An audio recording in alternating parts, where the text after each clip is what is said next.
Assalamualaikum warahmatullahi wabarakatuh. Salam jumpa dalam episode Merdeka Belajar bersama Kak Kahar. Sahabat Ibad, pada kesempatan ini kita akan mempelajari topik pembelajaran IPA dengan judul partikel materi. Nah, silakan ikuti pembelajaran berikut.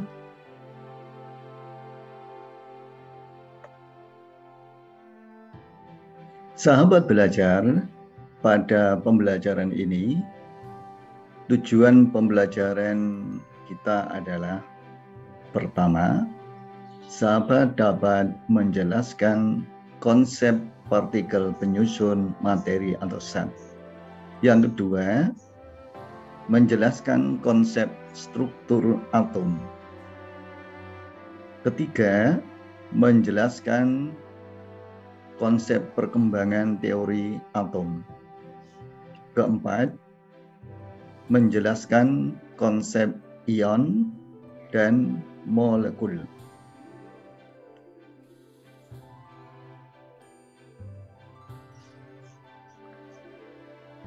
Kelima, menjelaskan konsep hubungan partikel materi dengan sifat bahan dalam kehidupan sehari-hari.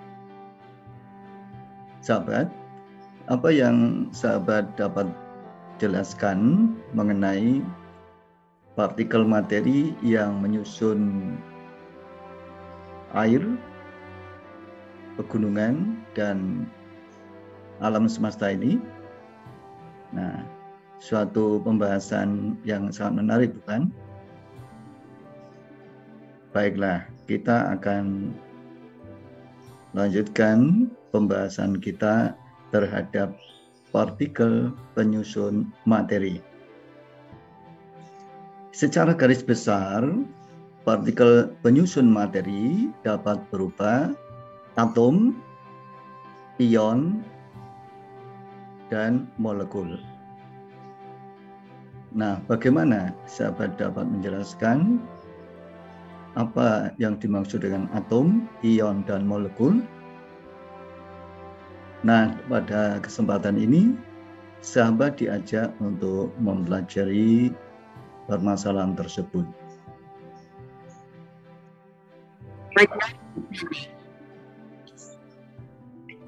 Assalamualaikum warahmatullahi wabarakatuh.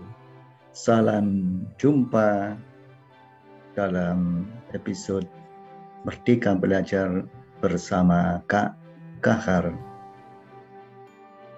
Sahabat Ibad, pada kesempatan ini kita akan mempelajari topik pembelajaran IPA dengan judul partikel materi. Nah, silakan ikuti pembelajaran berikut.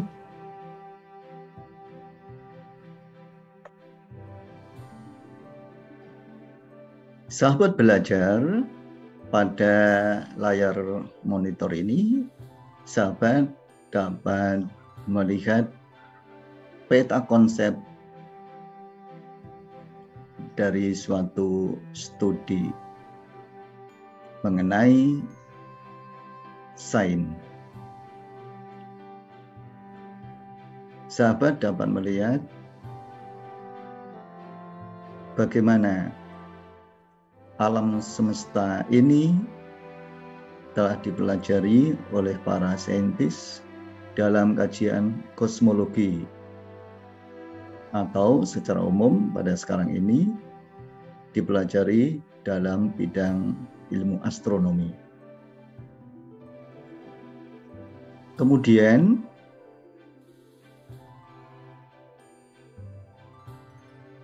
di alam ini terdapat bumi, terdapat debu atau tanah yang ada di bumi ini. Nah, partikel apa yang menyusunnya? Juga di bumi ini terdapat air yang dipelajari dalam disiplin ilmu hidrologi. Di samping air terdapat pula tumbuhan dan juga hewan.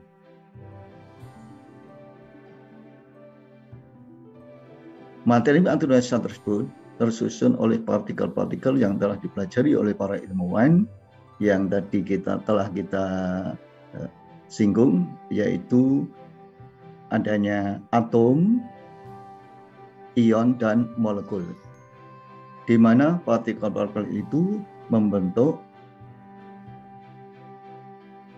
unsur, senyawa, dan campuran. Jadi dari partikel-partikel ini ada yang dikelompokkan ke dalam unsur, ada yang dikelompokkan dalam senyawa, dan ada yang dikelompokkan dalam campuran. Nah, kita dapat mempelajari konsep partikel materi lebih lanjut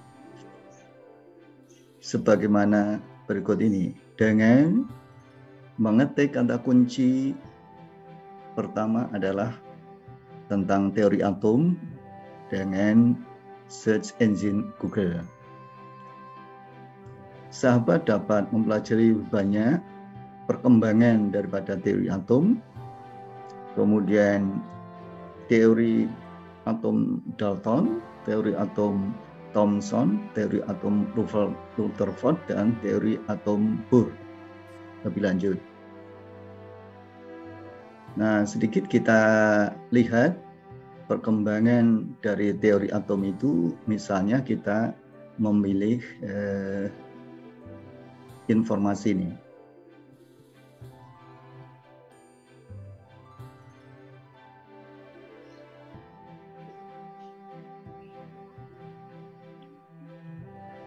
Baik, ada 5 teori atom, model teori atom yang dikenal dalam kehidupan sehari-hari itu, dimulai dari model atom yang sederhana tentunya dari Dalton, kemudian Thomson, Bohr,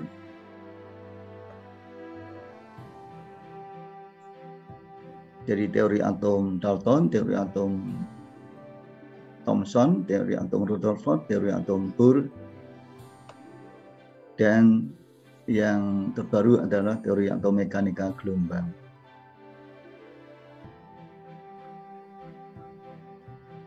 Model teori atom Dalton. Nah, sebagaimana pada gambar ini terlihat semacam bola bejal. Jadi partikel atom itu digambarkan sebagai suatu bola bejal.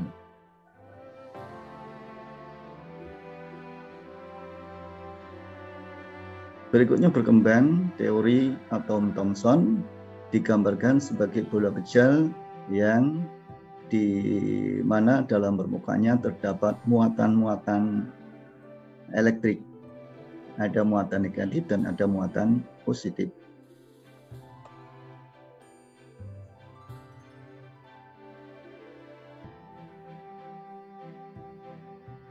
Model atom Bohr digambarkan bahwa atom terdiri atas inti atom dan dikelilingi oleh elektron-elektron sebagai kulit atom. Jadi atom terdiri atas inti dan kulit atom, di mana dalam inti ini terdapat proton dan neutron. Sedangkan yang mengelilinginya adalah elektron-elektron.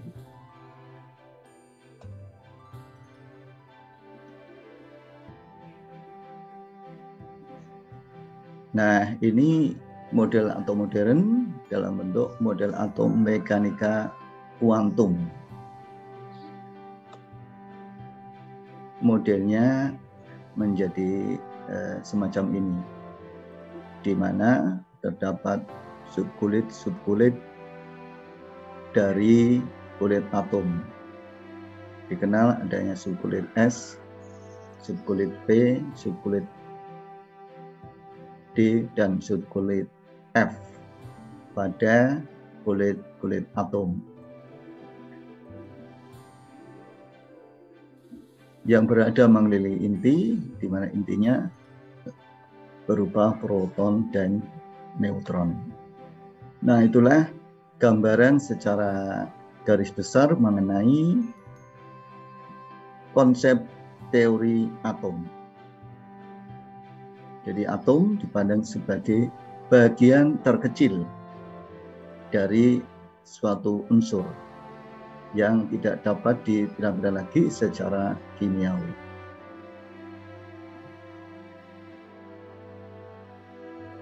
Apakah sahabat sudah jelas dan dapat menjelaskan konsep teori penyusun atom dan penyusun materi, serta perkembangan dari teori atom? Baiklah, apabila masih belum jelas, maka dapat mengulang untuk mengamati kembali dan mempelajari kembali penjelasan yang telah kami berikan.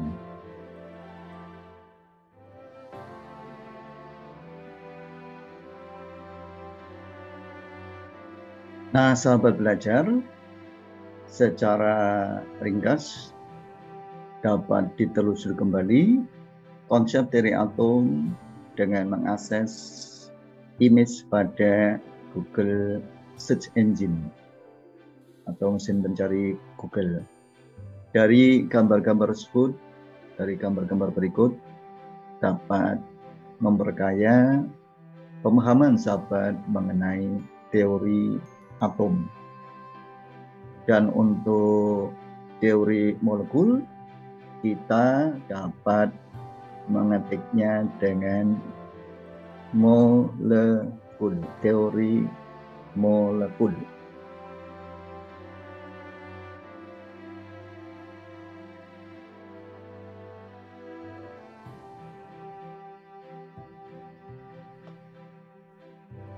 Nah, banyak informasi yang melimpah ruah di dunia maya, dan manakala ini tidak dimanfaatkan oleh sahabat, sungguh sangat disayangkan sekali. Nah, untuk itu kami sarankan sahabat untuk mengeksplorasi informasi dan pengetahuan mengenai topik-topik yang kita bahas ini lebih lanjut di dunia maya. Sahabat, molekul adalah sebagai gabungan dari dua buah atom atau lebih. Jadi dua atom sejenis atau berlainan jenis dapat bergabung dan membentuk partikel yang dinamai molekul. Terdapat dua kategori, dua jenis molekul. Nah, dalam hal ini adalah manakala atom-atom dari unsur sejenis bergabung, maka itu nanti produknya dinamai molekul unsur. Sedangkan manakala atom-atom yang berlainan jenis bergabung membentuk partikel, maka partikelnya dinamai partikel molekul senyawa. Jadi ada perbedaan antara molekul unsur dan molekul senyawa. Nah, kita perhatikan gambaran sebagaimana berikut.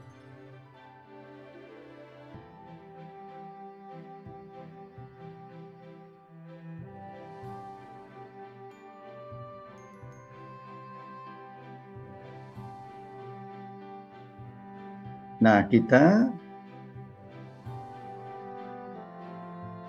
mengeksplorasi informasi untuk mendapatkan pemahaman mengenai gambaran molekul, unsur, dan molekul senyawa.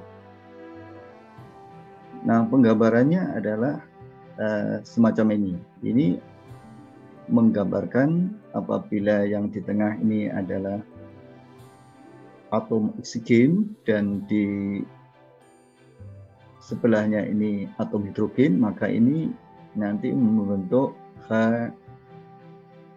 H2O.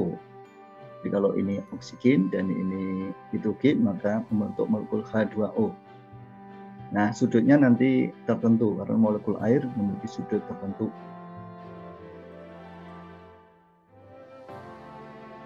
Dan molekul semacam ini bisa menggambarkan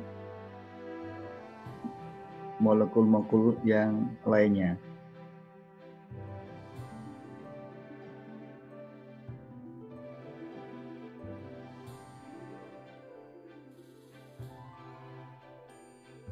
Sahabat Ibat, mari kita melihat penggambaran mengenai molekul unsur dan molekul senyawa lebih lanjut pada informasi ini.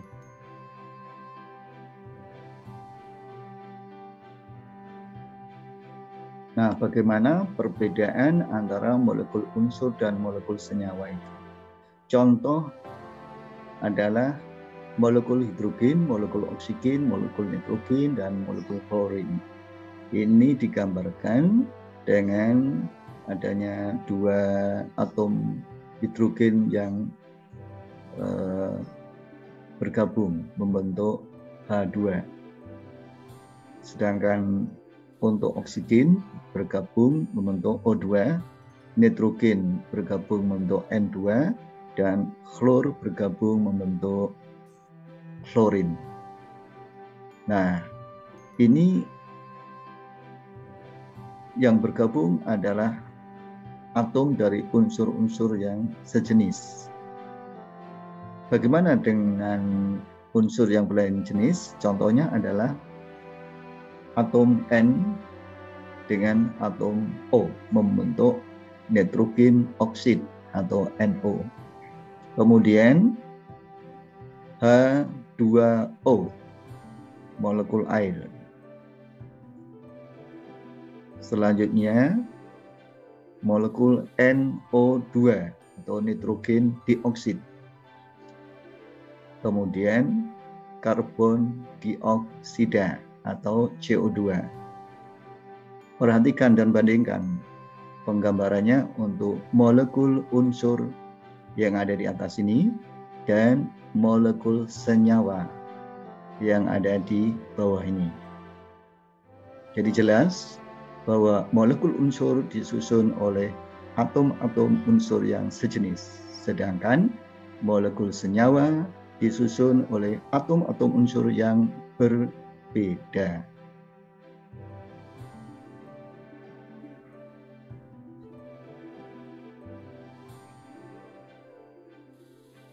Bagaimana? Jelas perbedaan antara molekul unsur dan molekul senyawa.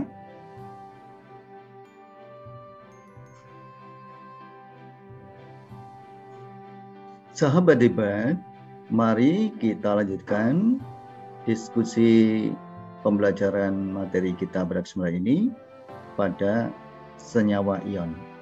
Sahabat dapat mengetik kata kunci senyawa ion pada search engine Google, kemudian klik pada gambar sebagaimana berikut ini. Kita coba lihat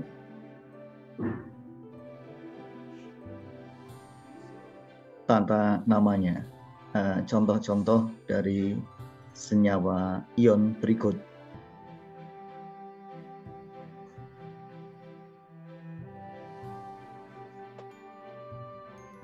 Baik, kita lihat bahwa senyawa ion itu disusun oleh kation dan anion, di mana kation adalah ion yang bermuatan positif, sebagaimana contohnya berikut ini, yaitu Na positif 1, K positif 1, Ag positif 1, Mg 2 positif, Ca 2 positif, Fe 2 positif, Al 3 positif, Fe 3 positif,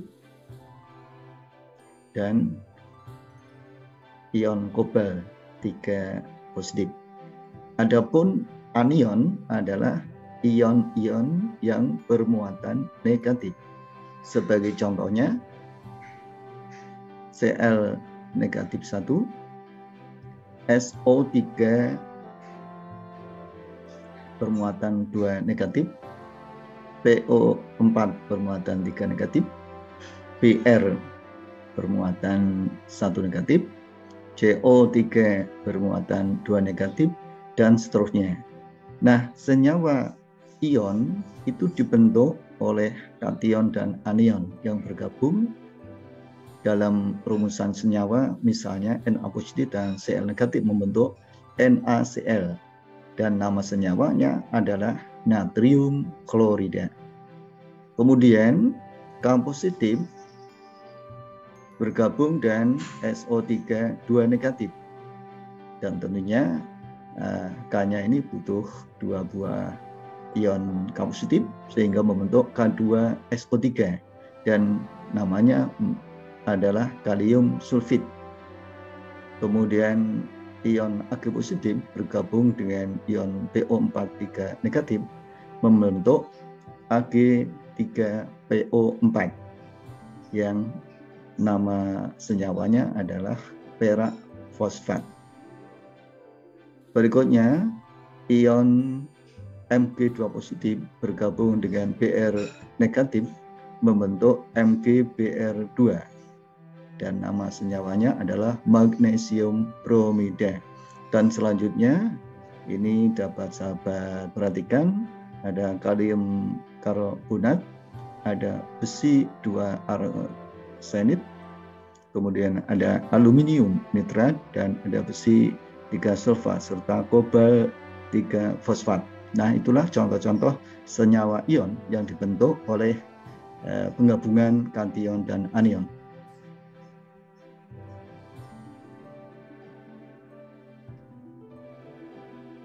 Nah, lebih lanjut kita bisa juga memperhatikan contoh-contoh kation berikut ini.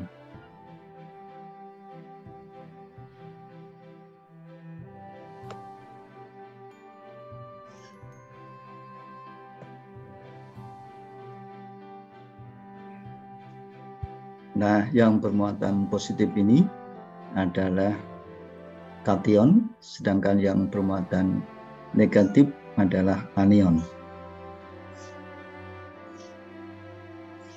Dalam hal ini, contoh-contoh yang diberikan adalah contoh ion yang bermuatan positif atau kation.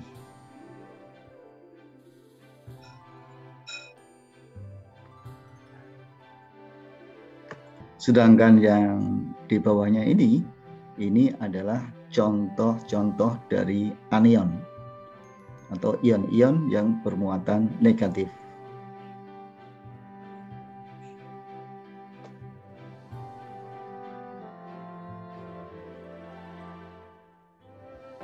Nah, itulah contoh dari senyawa-senyawa ionik.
Sahabat Liba, sampai di sini dulu pembahasan kita terkait pembelajaran konsep partikel penyusun materi atau SAP. Dan sampai jumpa di pembelajaran seri berikutnya. Tetap semangat, merdeka belajar. Belajar dimanapun, kapanpun, dan dengan berbagai sumber belajar yang tersedia di dunia maya maupun di dunia real. Wabillahi taufik wal hidayah. Wassalamualaikum warahmatullahi wabarakatuh. Merdeka belajar.